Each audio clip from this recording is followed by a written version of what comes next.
I think the investigations that are rumored to be going on by the DOJ and the Federal Trade Commission, and I think if they are real investigations, if these aren't just search and avoid missions, if they're actually looking for anti-competitive conduct, I think there's a lot of evidence out there that could support a case that could ultimately lead to breaking up some of these companies. So if you kind of think about this the way a regulator would think about it, there are two big buckets of antitrust law that they're going to be looking at, and the first one has to do with acquisitions, buying up competitors, and then the second one has to do with anti-competitive conduct. And if we look at some of these companies' acquisitions starting there, you've got Facebook buying Instagram, Google buying Waze, Amazon buying companies like Zappos, Diapers.com. Now, these are acquisitions of direct competitors, and I think there's pretty broad bipartisan consensus that that's the sort of thing that can violate antitrust law. And then if you turn to conduct, anti-competitive conduct, same thing. Facebook is, cutting off competitors' access, like Vine's access to Facebook APIs. Google's manipulating search results, at least according to the EU Regulatory Commission over there. And Amazon's doing things like predatory pricing, at least allegedly, disabling buy it now buttons. All these are things that are not designed to help consumers. They're not designed to make markets work better.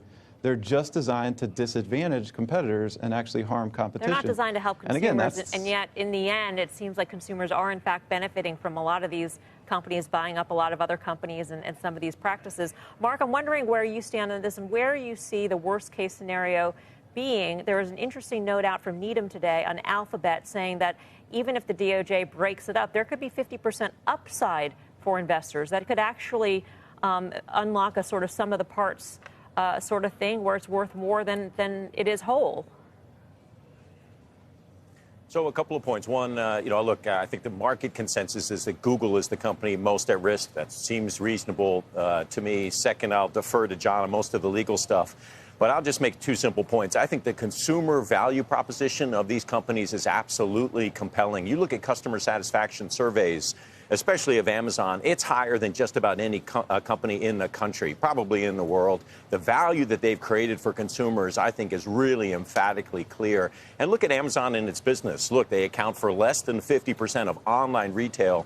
And I don't know why we should use that as the market. You should probably look at overall retail, and there's low single-digit percent of total retail sales. If you want to bust up Amazon, you should probably first bust up Walmart. And then look in cloud computing. This is a place where they had a 6-year lead. They practically invented the industry. You've got two dramatically large competitors, aggressive competitors coming after them in Google and Microsoft Azure. So it's hard for me to see how Amazon is competitively dominating any of its segments. Facebook's kind of in the middle. I just recently met and talked with Snap about them. I'm not hearing Snap saying that they think that they've been closed off by Facebook. There's been a lot of really good product innovation at that company.